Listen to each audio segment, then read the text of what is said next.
Hello and welcome to Always Bored, Never Boring. I recently received a review copy of Betrayal Deck of Lost Souls from the team at Avalon Hill. It's a card game for 3 to 5 players, and as the name suggests, it's part of the Betrayal at House on the Hill range. That's not to say it is in any way like Betrayal at House on the Hill, it really isn't, but it exists in that universe and shares some of that game's DNA, in terms of setting, themes, terminology, and of course, an element of betrayal. The idea of the game is that the characters from Betrayal at House on the Hill, while exploring the house, have found a cursed deck of cards in the attic, and now they have been ensnared by it. Their souls are trapped, and they must work together to resolve omens, gather resources that will prevent a terrible curse from escaping into our world, and ultimately, save their own souls. No easy task, because while resolving omens and preventing a curse isn't a walk in the park, they are also facing 2 additional challenges.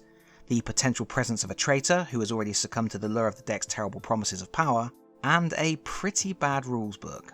But we'll get to that. A fun element of this game is that it's a little bit meta. The deck of cards you play with is supposed to be the actual deck of cursed cards that has ensnared the player's souls. As such, Avalon Hill have lavished a lot of attention on the presentation. The cards come in a beautiful box with foil artwork. My only minor complaint here is I would have loved it if the game was presented in a slipcase that featured all of the Avalon Hill legal information and the advertising blurb, and then within the slipcase was a box designed to look ancient and mysterious, with no hint of the terrors contained within.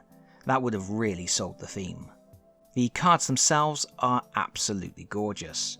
With the exception of the rules reference cards, they all feature a gnarled tree on the reverse, enhanced with a spot gloss finish, while on the front you have a monstrous spectacle of twisted nightmares to enjoy.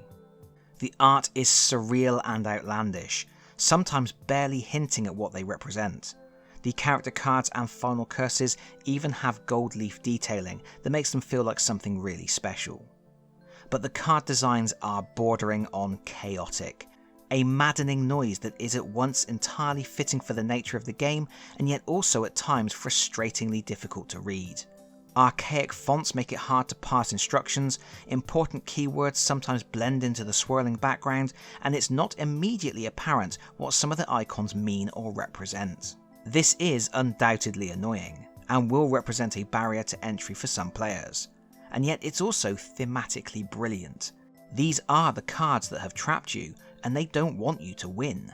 They are actively doing everything within their power to drive you to the point of insanity, and the designs here draw you in. They make you lean into the art, to squint, to struggle, to pick the cards off the table and hold them in your hands, to interact with them at a tactile level, to become a part of them, to lose yourself in them. Which is, admittedly, a very florid way of saying they can be a bit of a pain in the ass to use. Additionally, each card holds a secret. There are runes printed on top of the images that you can just make out under normal lighting, but which glow under a black light. And this is no mere decoration.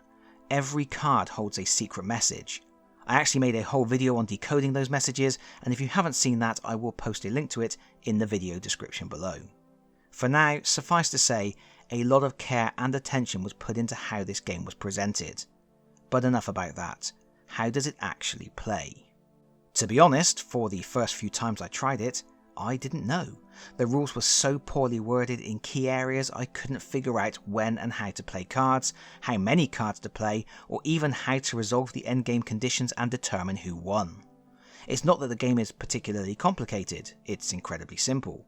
It's not that there are a lot of rules, there really isn't.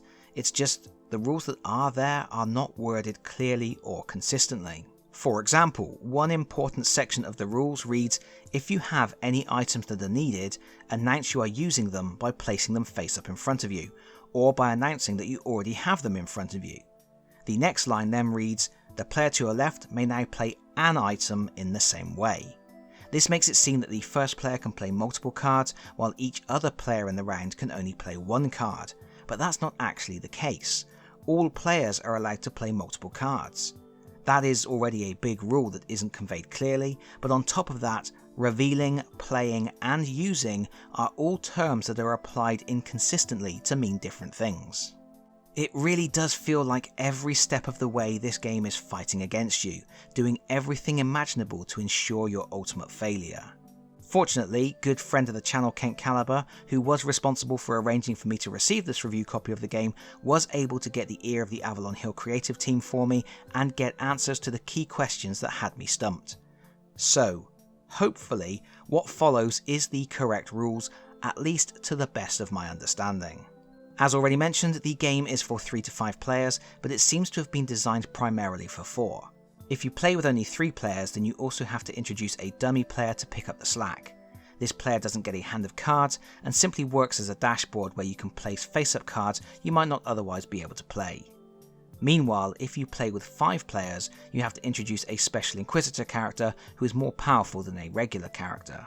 That being the case, let's focus on a 4-player game. First, you lay out these 6 curse cards in numerical order. These represent the ultimate evil, but only one of them is the true curse. It's up to the players to figure out which one it is.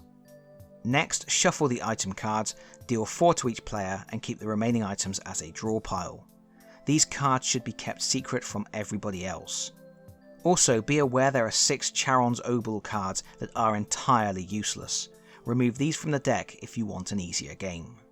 Next, shuffle the 4 special green items and place these at the bottom of the item draw deck. These special items are almost essential for your victory, but except in very rare circumstances, the only way to get them is to work your way through all of the regular items stacked on top of them first. Next, shuffle the character cards, remembering to remove the Inquisitor who is only used in 5-player games, and deal 1 to each player. Characters don't have any special abilities as such, but they each have a unique symbol, and any item card that bears specific character symbols can only be played by those characters.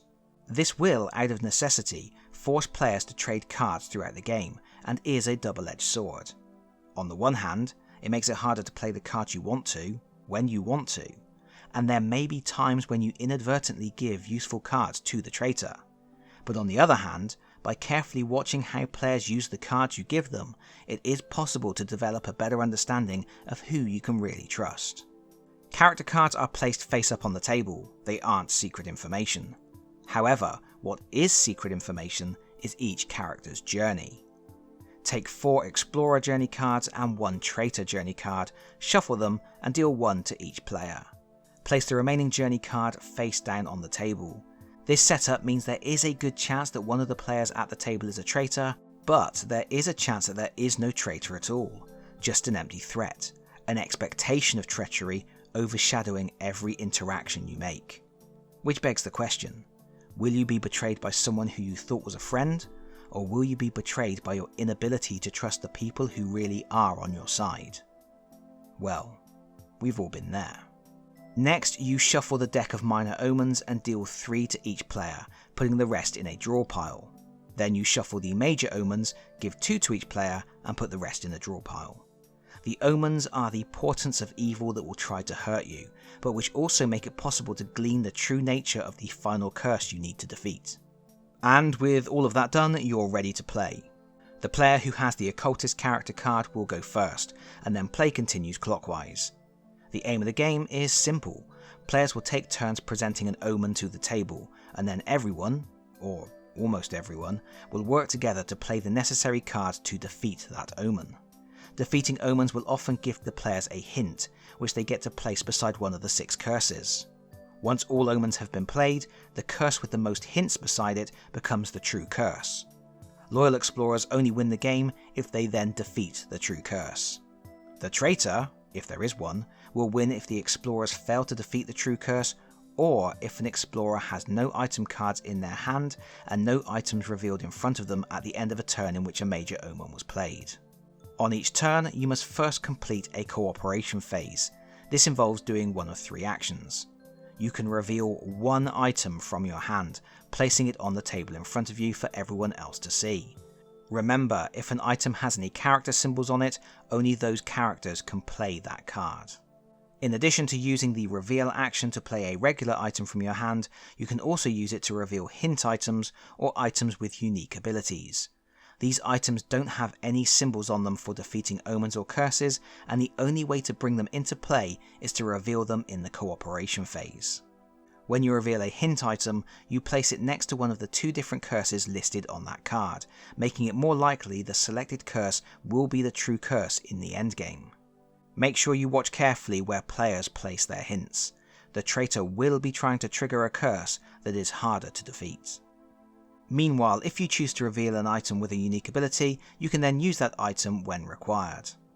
Knowing when and what to reveal is an important skill.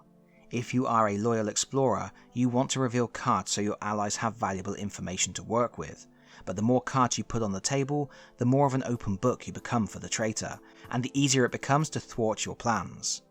If you don't want to reveal a card, you can instead choose to give one item to another player. The player you give an item to may, if they want, give you an item in return. This has 3 distinct benefits. 1. It lets you put a card that requires a specific character into the hands of the player who can use it. 2. The trade, what you give and what you receive in return, if anything, can help you to identify a potential traitor. 3. Giving a card to a player who has no cards in hand and none revealed in front of them can prevent a loss for the whole team. The final option available in the cooperation phase is to draw an item from the item deck, and then, if you have more than one item in your hand, place an item into the item discard pile. This is a good way to get rid of any worthless items in your hand and to scrub through the item deck to get to those 4 special items you need right at the bottom of the stack. Of course, it's also a good way for a traitor to secretly dispose of cards the team requires to win.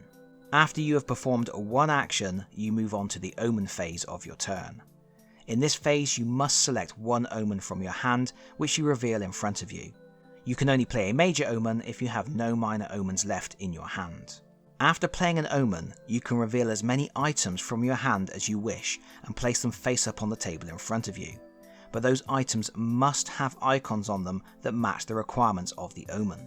For example, let's say I've played this Weeping Angel, one for the Doctor Who fans. The requirements are the Scarab Brooch or the Ceramic Hand Grenade. I have both of those cards in my hand, so I choose to reveal them both. I can't play my Gilt Scissor Spectacles card because it's an item with a unique ability, so it doesn't have a matching symbol on it. Now that I've revealed all the cards I want to, play moves around the table clockwise, and every other player has the opportunity to reveal cards from their hand, but again, only if the cards have symbols that match requirements on the omen. The traitor can reveal cards if they want to give the impression they are playing along, but they don't have to. In general, there is only one card for each item, so as I have played the Scarab Brooch already, we know nobody else can play that. However, there are 3 ceramic hand grenades in the deck. So let's say that by the time we have gone around all of the players, there is a Scarab Brooch and 2 grenades on the table. As a group, all the players must now decide which cards they will use to defeat the omen. Cards that are used to defeat omens aren't discarded unless specified otherwise. So if we used a ceramic grenade to defeat the Weeping Angels, then we would have to discard that card because there is a discard symbol next to the grenade icon. But there is no discard symbol next to the Scarab Brooch, so if we use the Scarab Brooch, we get to keep it in play. Note that when you look at the requirements on an omen, the icons contain useful information. A solid background colour means that the corresponding item is an essential item for defeating at least one of the final curses. A green icon means the corresponding item is a special item from the bottom of the item deck and is also essential for defeating at least one of the final curses. A black background means the item is not a requirement on any of the final curses. So, as we know we may need a grenade for the final curse, and as we would have to discard the grenade if we used it to defeat the Weeping Angels, it makes sense that in this case we would use the Scarab Brooch. Hurrah! We have defeated the minor omen, which means the person who played that omen card gets a reward. Rewards vary for every card. For example, sometimes the omen becomes a hint that players can position next to a particular curse. But this time I get to draw an item card, and then I get to draw a minor omen card and discard a minor omen card, so I can keep the omen we have more chance of beating. Or failing, if it so happens I'm the traitor. Sometimes, the true skill of being the traitor is knowing when to throw a fight. If it so happens that after we have gone around the table we haven't revealed enough cards to defeat the omen, after we have all given the side eye to that one player who swore blind they didn't have any useful cards to add from their hand, which is very suspicious indeed, then we have failed to defeat the omen and we suffer the consequences. This often means discarding one of your cards. This can be a card you've revealed or a card still in your hand, making it harder to resolve future omens and also bringing you closer to the lose condition of not having any cards left. Control will then move to the player on your left and they will take a cooperation phase followed by an omen phase, and so on. Eventually, everyone will have played all of their minor omens. From this point on, you must play a major omen card each turn instead. This also triggers the traitor segment of the game. In turns when major omens can be played, a traitor can reveal themselves, or a player can accuse another player of being a traitor. Revealing yourself as the traitor is generally something you only want to do if you think you have been rumbled, or you are certain that doing so is really going to screw with the other players. You can do it under 3 conditions. Firstly, you can fess up at the end of any turn in which you played a major omen. Secondly, you can reveal your dastardly true motives on any player's turn if the team wants to use one or more of your revealed cards to defeat the current omen. This is really fun, because the person playing the omen has probably calculated that the team can defeat it thanks to the cards you have played previously and have revealed in front of you. But then, when it comes down to it, you get to do your best evil grin and say, no. Finally, you reveal yourself at the end of a turn when another player has played a major omen, if you have no item cards in your hand or revealed in front of you. After revealing your true nature, you discard all your items, including those that have already been revealed. Then you place your traitor journey card against a curse of your choosing. Your card acts as a hint and therefore makes the curse you selected more likely to be the final curse. Finally, all the other players give you their remaining unplayed major omens. From now on, you won't get a turn, but you will select an omen to face during every other player's omen phase. Letting a traitor go unchecked is obviously a bad thing, so once you are in the major omens part of the game, you are allowed to start throwing accusations around. At the start of any turn, any player is allowed to make an accusation. They just pick the player they don't trust. Another player at the table must then second the accusation. If nobody seconds it, play continues as normal. If there is a second, the accused player must reveal their journey card. If it turns out they are an explorer, the accused player, the accuser, and the player who seconded the accusation all lose 1 item, and the real traitor smirks. But if the accused player was the traitor discards their journey card and must immediately shuffle up all their unplayed and revealed item cards and deal them out to the other players. Then all players give their omen cards to the traitor. From that point on, the traitor will no longer get a turn, but will play omens on every other player's turn. As you can see, by successfully identifying the traitor, you prevent the traitor from playing their traitor card as a hint, and you also prevent the traitor from discarding any items from play. So there is a strong incentive to point the finger, but you have to be sure. And be warned, once the traitor has been revealed, if the players fail to defeat a major omen, the traitor is allowed to place that omen as a hint to usher in the final curse of their choosing. So you really need to choose when to make your accusation with great care. With the exception of the possibility of accusing someone of being a traitor or the traitor revealing themselves, play will continue exactly as before until all major omens have been used. At that point, if the traitor has not been revealed, all players display their journey cards. If there was a traitor in the game, they can place their traitor card next to any curse as an additional hint, and then the true curse will be the curse that has the most hints next to it.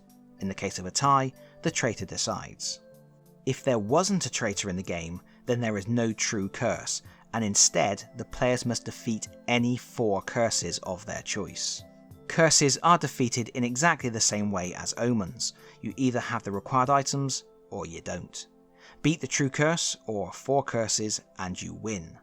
Fail, and the traitor wins. There are a few items with unique abilities that shake up the gameplay slightly, but they are few and far between. The main one to watch out for is the Gilt Scissor Spectacles.